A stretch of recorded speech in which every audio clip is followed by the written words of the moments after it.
नमस्ते जोहार, मैं राजू। आप सब देख रहे हैं 24 झारखंड न्यूज। चलिए जानते हैं सुबह से लेकर शाम तक की तमाम बड़ी खबरों को। झारखंड में फंसी 50,000 शिक्षकों की नियुक्ति, टेट परीक्षा भी नहीं होगा। झारखंड में प्राथमिक से लेकर +2 विद्यालय तक की नियुक्ति फिलहाल लटक गई है। स्कूली शिक्षा एवं साक्षरता विभाग द्वारा JSSC स्नातक स्तरीय परीक्षा संचालन संशोधन नियमावली 2021 के आधार पर बदलाव किया गया था। प्राथमिक, हाई स्कूल व +2 शिक्षक नियुक्ति में भी अनारक्षित वर्ग के अभ्यर्थियों के लिए झारखंड से मैट्रिक इंटर की परीक्षा पास होना अनिवार्य किया गया था।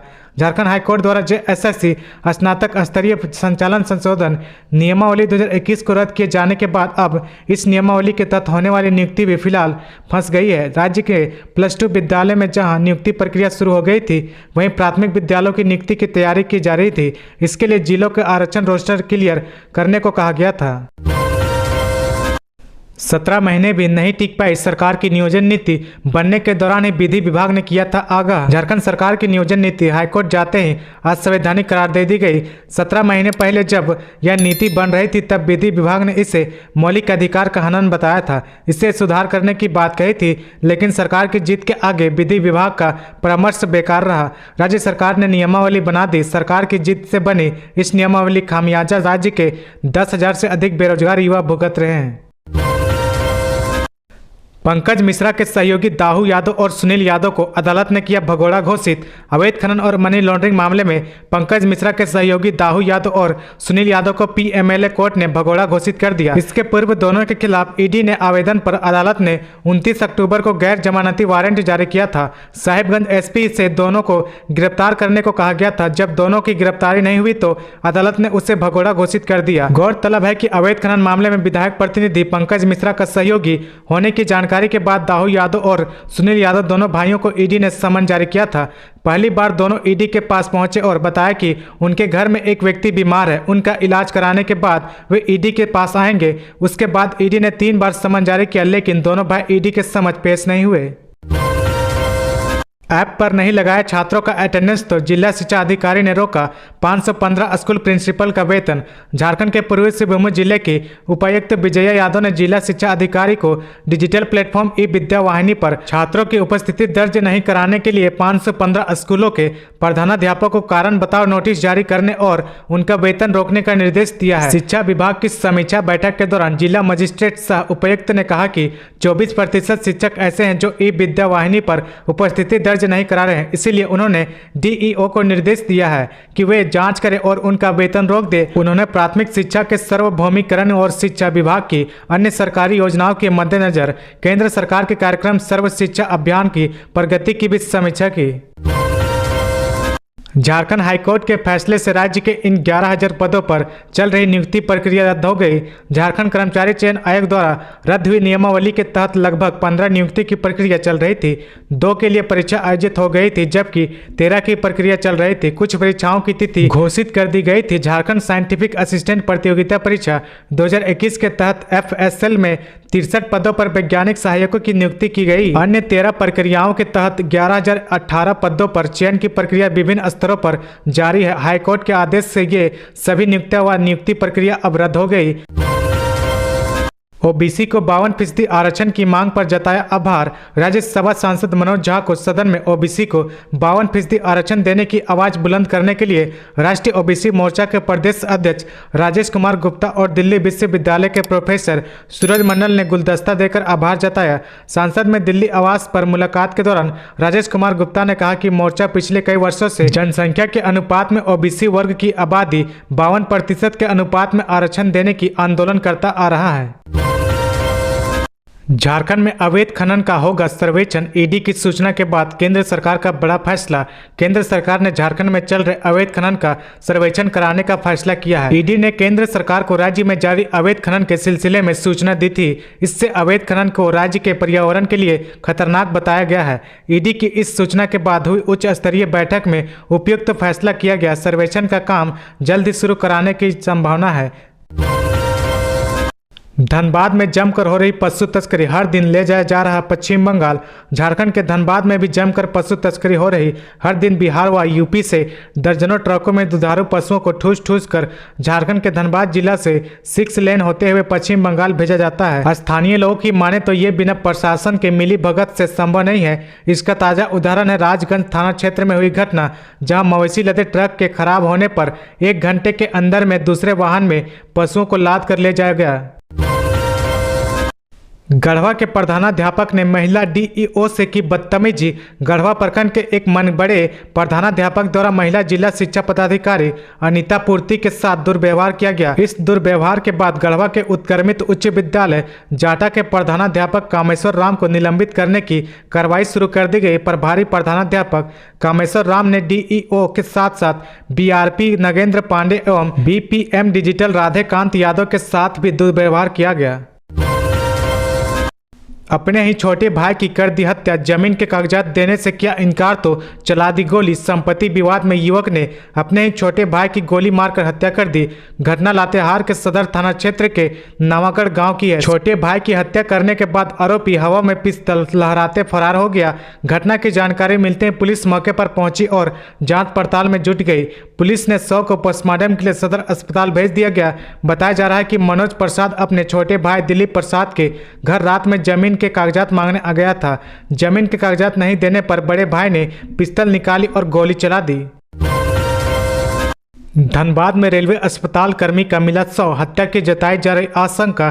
Dhanbad new station road Dhanbad निवासी रामचंद्र यादव का शव जयनगर जोरिया के समीप झाड़ियों से बरामद हुआ। शव को देखकर ऐसा अंदेशा जताया जा रहा है कि गला काटकर उनकी हत्या कर दी गई। जानकारी के मुताबिक रामचंद्र रेलवे अस्पताल का कर्मी है। संथाल में 1000 करोड़ के अवैध खनन का मामला, ईडी बताएगा एनजीटी को कैसे गायब होगी संथाल के पहाड़। प्रवर्तन निदेशालय संथाल परगना प्रमंडल में हुए 1000 करोड़ रुपए के अवैध खनन मामले की पूरी जानकारी नेशनल ग्रीन ट्रिब्यूनल को सौंपने जा रही है। एनजीटी को ईडी यह बताने जा रही है कि किस तरह से संथाल परगना में अवैध खनन हुआ। एनजीटी को सौंपे जाने वाली दस्तावेज के साथ ईडी अवैध खनन से संबंधित पुरानी और नई तस्वीरें भी सौंपेंगी। ईडी बताएगा कि किस तरह से साहिबगंज क्षेत्र में कभी बड़े बड़े पहाड़ हुआ करते थे, जो अब अवैध खनन के चलते समतल मैदान जैसे हो गए। इस क्षेत्र में अवैध खनन के आरोपियों ने नियम और कानून को ताक पर रखकर अवैध खनन तो किया ही, साथ ही अवैध परिवहन भी किया, वन क्षेत्र को नुकसान पहुंचाया और प्रदूषण नियंत्रण परिषद के नियमों और शर्तों का भी अवहेलना की। विधानसभा में शीतकालीन सत्र की तैयारी। स्पीकर रविंद्रनाथ महतो ने विधानसभा के शीतकालीन सत्र की तैयारी को लेकर अफसरों के साथ बैठक की। उन्होंने अफसरों को निर्देश दिया कि वे समय पर विधेयक सभा सचिवालय को उपलब्ध कराएं ताकि सदस्यों को अध्ययन का पर्याप्त समय मिल सके। उन्होंने कहा कि जिन विभागों से विधेयक आने हैं वे समय पर सभा सचिवालय को सौंप दें। साथ ही जिन विधेयकों में संशोधन हुआ उनसे संबंधित मूल विधेयक के साथ उनकी प्रतियों का भी सभा सचिवालय को उपलब्ध कराया जाए। उधर सत्र के सफल संचालन के लिए विधायक दल के नेताओं की बैठक स्पीकर के कार्यालय कक्ष में हुई। झारखंड में बालू की कालाबाजारी जारी। 24 में से 9 जिलों के घाटों का सर्वे बन सका। झारखंड में 24 जिलों में केवल 9 जिलों के बालू घाटों का ही डिस्ट्रिक्ट सर्वे रिपोर्ट बन सका है। 15 जिलों में अभी भी डीएसआर बनाने की प्रक्रिया चल रही है। जब तक डीएसआर तैयार नहीं हो जाता तब तक बालू घाटों के माइंस डेवलपर ऑपरेटर के चयन के लिए टेंडर नहीं हो सकता। सूत्रों की माने तो अभी भी इस प्रक्रिया में 4 से 5 महीने का समय लग सकता है। इधर वैध रूप से बालू घाटों का टेंडर न होने की वजह से पूरे राज्य में अवैध कारोबार जोरों पर है। वजह है कि झारखंड के 608 बालू घाटों में केवल 21 बालू घाट ही चालू है, जहां से वैध रूप से बालू का उठाव हो रहा है। 8वीं के छात्र ने किया कमाल, कचरे से बिजली बनाने का प्रोजेक्ट किया तैयार।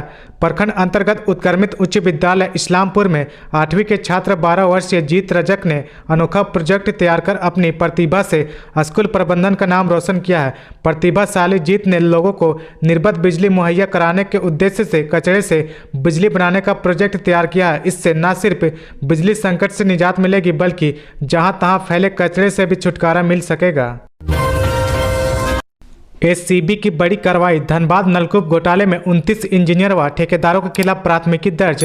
धनबाद में हुए नलकूप घोटाला में एसीबी ने 29 लोगों के खिलाफ प्राथमिकी दर्ज कर ली। आरोपियों में 11 इंजीनियर और 18 ठेकेदार शामिल है। गोविंदपुर और निशा प्रखंड की अलग अलग पंचायतों में नलकूप लगाने में गड़बड़ी की गई थी। शिकायत की जांच में धनबाद एसीबी ने मामले को सही पाया था।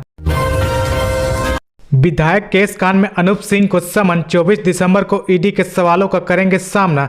विधायक केस कांड में पूछताछ के लिए प्रवर्तन निदेशालय ने बेरमो विधायक अनूप सिंह उर्फ जयमंगल सिंह को समन भेजा। उन्हें 24 दिसंबर को पेश होने का नोटिस दिया गया। इसी साल 30 जुलाई की देर शाम कांग्रेस के 3 विधायक इरफान अंसारी, नमन बिक्सल कोंगाड़ी और राजेश कच्छप को पश्चिम बंगाल के हावड़ा स्थित रानी हाटी मोड़ के पास 46 लाख रुपए के साथ हिरासत में लिया गया था। इसके अगले दिन कांग्रेस विधायक अनूप सिंह ने रांची के अरगोड़ा थाने में 0 एफआईआर दर्ज कराई थी। मोस्ट वांटेड अपराधी लवकुश शर्मा बिहार से गिरफ्तार। झारखंड पुलिस के लिए बन गया था सिरदर्द। कुख्यात अपराधी लवकुश शर्मा को शुक्रवार को बिहार के अरवल से गिरफ्तार कर लिया गया है। रांची पुलिस और एटीएस की संयुक्त टीम उसे गिरफ्तार कर रांची ला रही। लवकुश लंबे समय से रांची पुलिस के लिए सिरदर्द बना हुआ था। वह कई मामलों में वांटेड है। लवकुश व उसके गैंग पर रांची में कई लोगों से रंगदारी मांगने का भी आरोप है।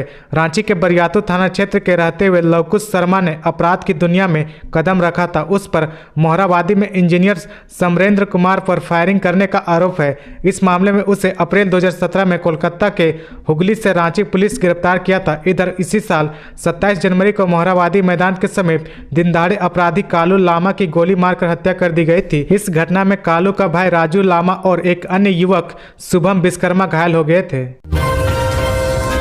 एफसीआई ठेकेदार को घर से 100 मीटर की दूरी पर मारी गोली। वर्मा माइंस की कैरेज कॉलोनी में वर्चस्व को लेकर एफसीआई के ठेकेदार अजय पांडे उर्फ भोला पांडे को गोली मार दी गई।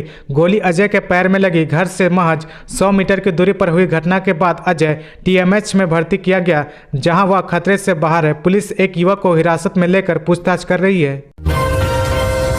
कमजोर हो रही झारखंड शहर के लोगों की किडनी। शहर में किडनी के मरीज बढ़ रहे हैं। एमजीएम और सदर अस्पताल में डायलिसिस कराने वाले मरीजों की संख्या लगातार बढ़ रही। 2021 में सदर अस्पताल में मात्र 58 डायलिसिस हुई थी। वहीं 2022 में अब तक 833 मरीजों की डायलिसिस हो चुकी है। तो ये थी आज की झारखंड की टॉप बड़ी खबरें। इसी तरह झारखंड की हर छोटी सी बड़ी खबर देखने के लिए आप हमारे चैनल 24 झारखंड न्यूज को सब्सक्राइब करके बेल आइकन प्रेस कर ले, जिससे आपको झारखंड की हर छोटी सी बड़ी खबर की अपडेट आप तक पहुंचता रहे। तो आज के लिए बस इतना ही। हमें दीजिए इजाजत, फिर मिलते हैं नेक्स्ट न्यूज में।